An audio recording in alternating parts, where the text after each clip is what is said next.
जम्मू के रघुनाथ मंदिर को अपनी जमीन दान देने वाले जुम्मा मेघ की अमर कहानी।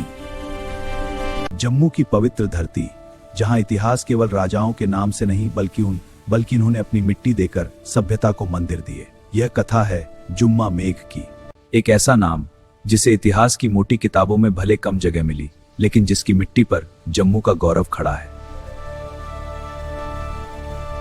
जुम्मा मेघ समुदाय के एक साधारण पर असाधारण व्यक्तित्व थे।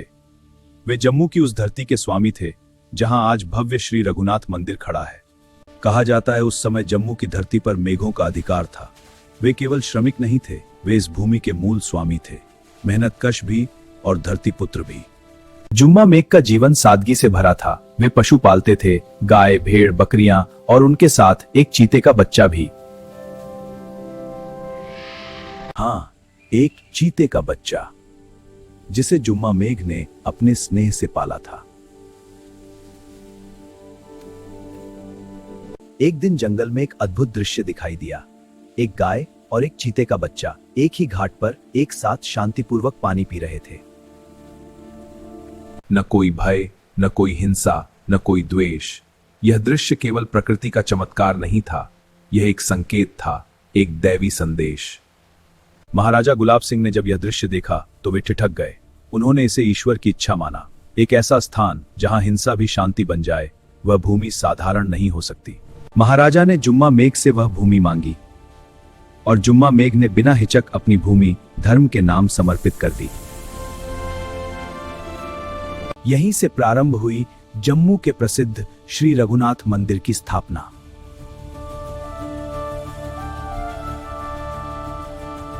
इतिहास ने मंदिर को महाराजा के नाम से याद रखा, लेकिन उस भूमि के दानी को अक्सर भुला दिया जिसकी मिट्टी पर यह आस्था खड़ी हुई। वह थे जुम्मा मेघ। यह केवल भूमि दान नहीं था, यह था एक समाज का योगदान, एक मेघ का त्याग, एक दलित का धर्म में समर्पण, एक ऐसे व्यक्ति का दान जिसने बिना किसी स्वार्थ अपनी धरती आस्था को अर्पित कर दी। जुम्मा मेघ की कथा यहीं समाप्त नहीं होती। उनका परिवार भी आगे चलकर रघुनाथ मंदिर की सेवा से जुड़ा रहा। उनके पुत्र ने मंदिर में सेवा की।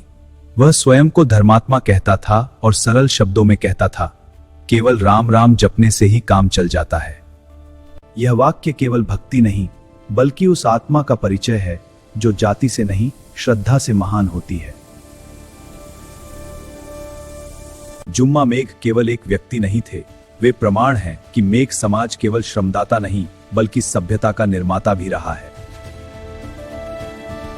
वे प्रमाण हैं कि दलित केवल इतिहास के हाशिए पर नहीं थे, बल्कि उसकी नींव में खड़े थे। जुम्मा मेघ एक नाम नहीं, एक इतिहास है, एक स्मृति, एक सम्मान, एक सत्य। और यह सत्य आज भी कहता है, जिन्होंने धरती दी, इतिहास उन्हीं की नींव पर खड़ा है।